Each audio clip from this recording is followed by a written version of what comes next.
I live in a trailer and I didn't end up in Oz, so it's a good day. Tonight, Mi'kmaq count their blessings as they clean up in the wake of Fiona. There's steps in our journeys together to move forward, but it doesn't end here. A one-on-one with Métis National Council President Cassidy Caron on truth and reconciliation. Organizers face a cycle of poverty and insecurity due to the lack of consistent funding. And a delegation heads to the Senate to share their thoughts on the barriers facing Indigenous youth.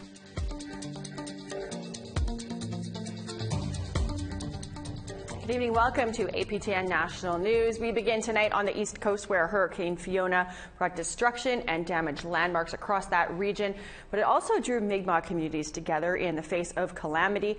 Here's Angel Moore with that. I'm here at the Sipekne'katik First Nation, where Hurricane Fiona is gone and left everyone in the dark.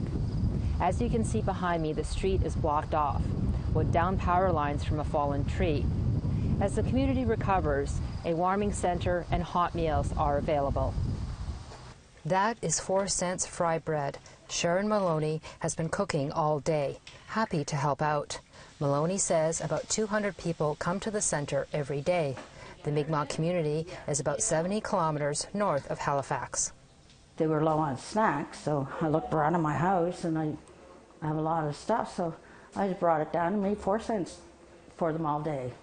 And I didn't mind doing it. I actually felt really good about it. There is coffee, tea, and juice, and a place to visit and charge electronics. Mid-afternoon, not so busy. Most people come later in the day. Jaleesa Brooks and her family is grateful for the center. Any emergency accommodations that you may need, or come here while there's a hurricane outage that caused an outage everywhere. In the kitchen at the elementary school, Ms. L, an early Mi'kmaq language teacher, survived the storm. I live in a trailer and I didn't end up in Oz, so it's a good day. She came to peel potatoes for supper, about 300 pounds so far, part of a hot meal for about 200 people. We love our community, we love our students, we want to make sure that they have a warm meal in their tummy, so it means for long days and lots of potato peels. The destruction of Fiona is everywhere. The fierce winds blew off the side of this deck. Crews replaced shingles that blew off some homes to prevent water damage. Elder Eileen Brooks holds ceremony in her backyard and says it's the first time in 34 years a sweat lodge was damaged. Her 22-feet-high teepee flew in the air, now drying out and the poles waiting to be repaired. I felt like crying. I felt pretty sad when I first seen my teepee on the ground and the sweat lodge destroyed. But like myself, we have to be rebuilt. We have to heal. Youth were out checking the damage, enjoying the day. Xavier Maloney, 10 years old, says, And it's like crazy how much Fiona took some stuff down, unlike the other hurricanes I've been in. Leroy Denny is chief of the Eskasoni First Nation, located over 350 kilometers northeast of Halifax. Says his community's power is already back. We're very organized, have a big team, and we did good. And we're happy the storm surpassed, and everyone is safe. Everyone is safe, and no injuries, and very minor damage. Meanwhile, in Ottawa, Indigenous Services Minister Patty Hadju said 13 First Nations were affected by Fiona, and the immediate focus is a stable supply of gas, making sure food supplies are available, and having access to warming centers.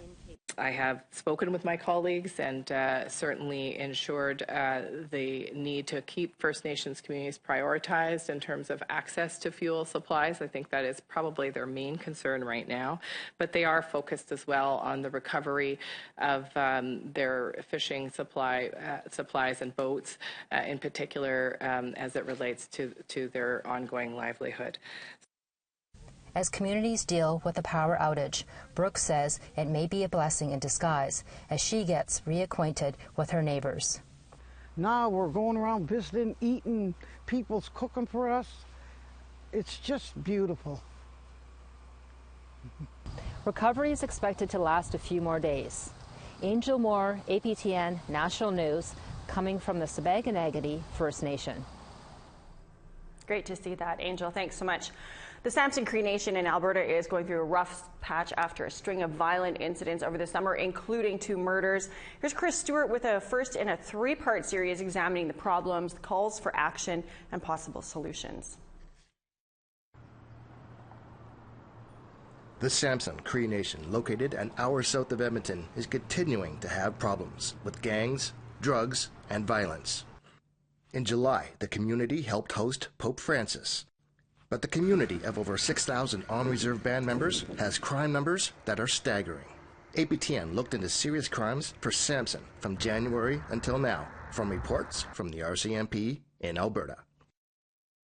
The crimes include attempted murder, forcible confinement, drug arrests, multiple shootings, firearms offenses, break-and-enters, kidnapping with a firearm.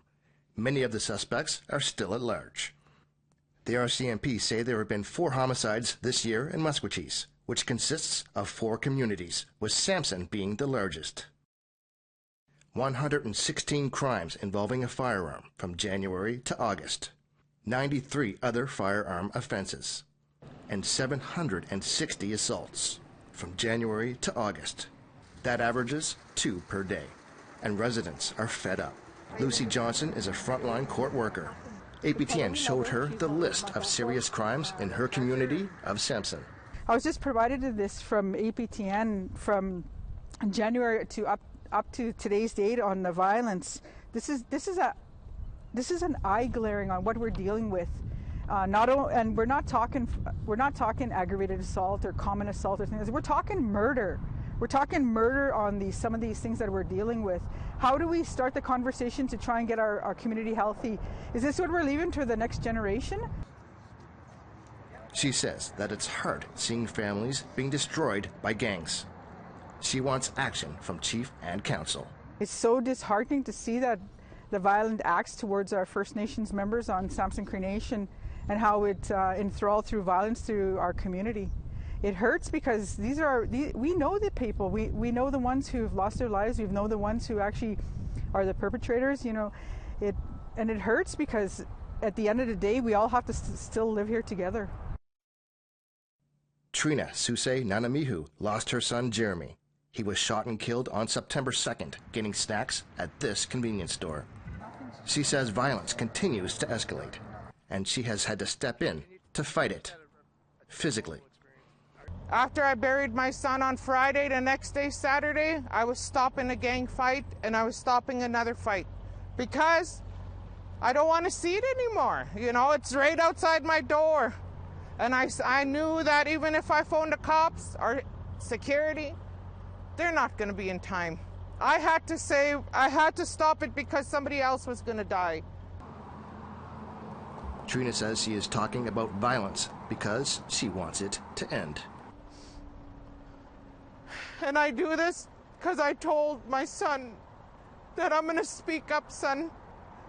I'm going to do it, you know, not only for you, my kids, but for every other child in the nation. Because we're humans. We're humans. We're just different color. We shouldn't be forgotten. We shouldn't be pushed aside. She is asking for help from leadership. There's no time to waste. There's no time to be quiet anymore. We're losing our children and we love them. You know, they deserve to grow up with us, to grow old with us. This should not be a normal thing. Coming in part 2, APTN speaks to a grieving father who just lost his son. Where's our support from the Chief and Council to do something about all the gang violence, all the deaths, all the shootings, all the overdoses that are happening? Chris Stewart, APTN National News, Samson Cree Nation. We want to hear from you. Has your community found a solution to stem violence? Can you share that with us and other communities? Here's how. You can send your emails to news@aptn.ca. You can leave a comment on aptnnews.ca. You can also find us on Facebook, Twitter, Instagram, YouTube, and TikTok. Follow APTN News to join the conversation and see all of our latest stories. We need to take a commercial break, but still ahead, we chat with Métis National Council President Cassidy Caron about reconciliation.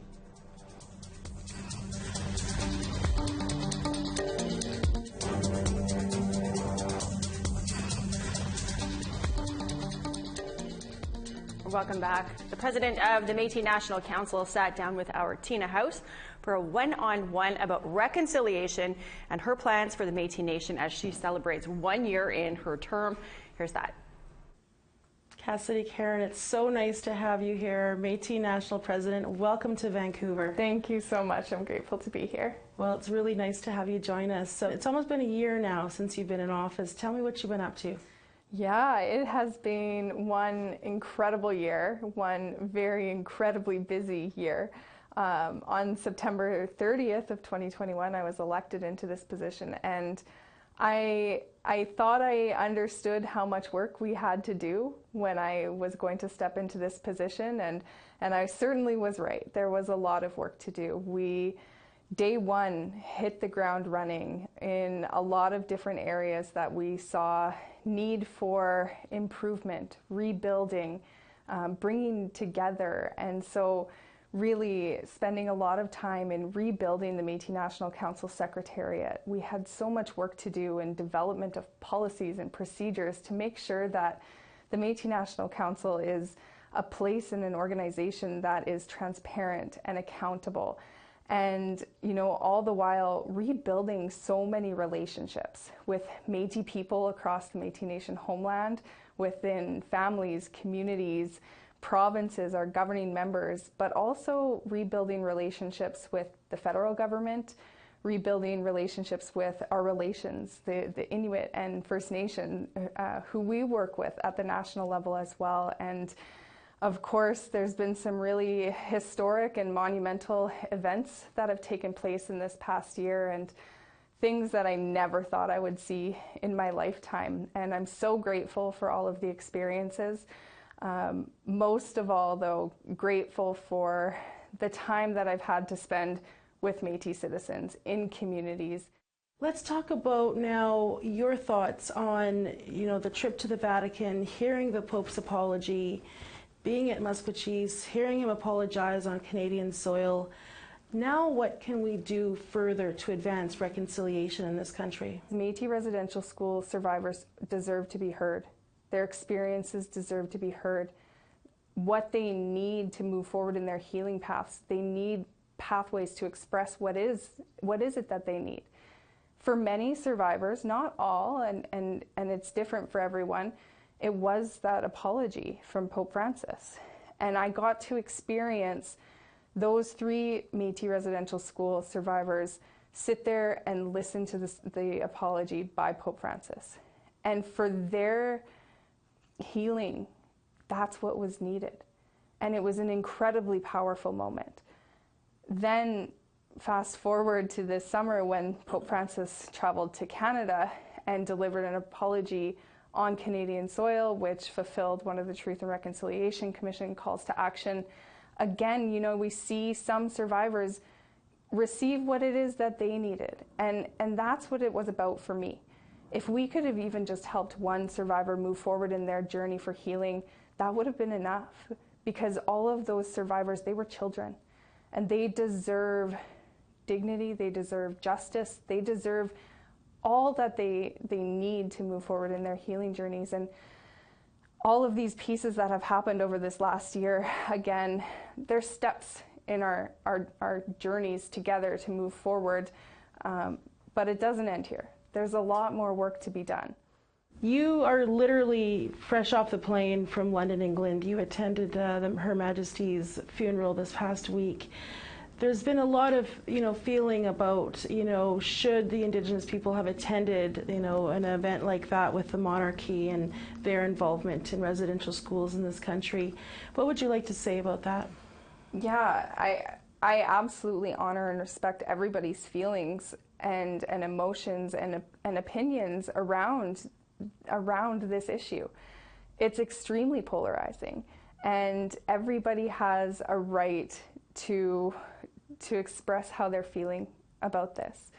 I think that the Queen's passing, in the same sense as all of the events that have happened over this past year, have put us in a time of reflection, of deep reflection on, Canada as a country, Canada's history, the history of these lands and everything that has contributed to where we are today, the struggles that our people continue to face, the colonization that occurred on these lands and continues to occur on these lands. We're reflecting on that. And of course, with that comes a lot of intense emotions, and I honor those emotions. It was a really interesting invitation that I received from the Governor General and the Prime Minister to attend the Queen's funeral, and one that I really did have to reflect on. In my role as the President of the Métis National Council, it's important that we find those opportunities, though, where we can move forward, those doorways that are opening to us now. And that doesn't mean that we should forget the past. We need to absolutely reflect on what has happened and continue to hold accountable the individuals and the institutions that have done wrong and continue to do wrong to Indigenous people and Métis people specifically. And, for me to attend the Queen's funeral, it was an opportunity to go and to, well, first and foremost, bring support for our Governor General, who is an Indigenous woman. To support her when she provided that invitation to me, I wanted to go to support her. But I also wanted to go as a token to show my respect. When we're building relationships, you do need to respect certain protocols. If you're trying to build a relationship with someone and their grandmother passes away, you go to those funerals. And I had that opportunity to. And so I took that opportunity because I think that we have an opportunity to move forward now, to find out what it means to perhaps modernize our relationship with the monarchy moving forward. We can hopefully get to a point in our history where, we're no longer wards of this state, but we're actually recognized as a nation to nation, government to government relationships. And we need to continue to build those relationships to get there. And so while there was mixed emotions, even for myself, and tricky conversations that had to be had, I'm trying to think about how we move forward. How do we build, again, a brighter, stronger future for the Métis Nation? And I saw that as one of those opportunities to move forward. Cassidy Caron, it's my honor to interview you today. Thank you so much for your time, and thank you for joining us. Thank you, Tina. We have a full day of coverage here on APTN this Friday to mark the National Day for Truth and Reconciliation, so be sure to tune in for that. We need to take one more quick break, but there's still news ahead, so stay with us.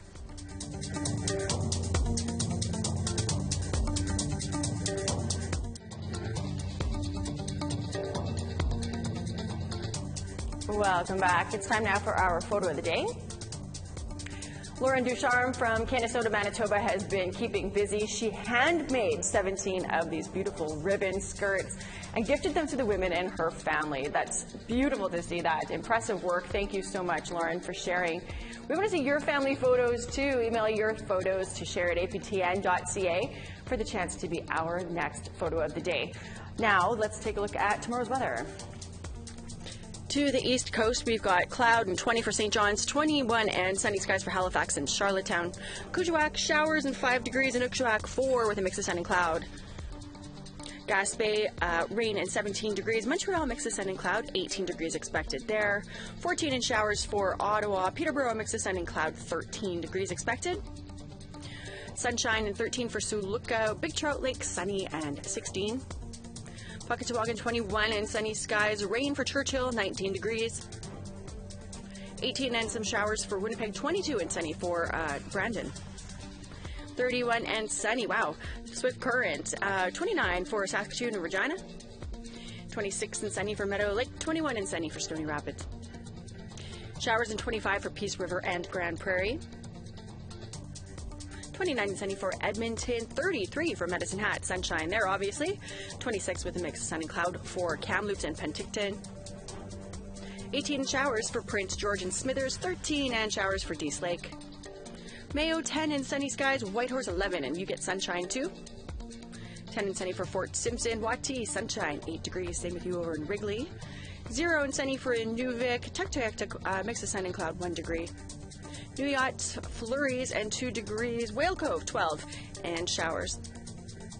Joe Haven, 4 and cloudy skies. Pangertung, 1 and sunny.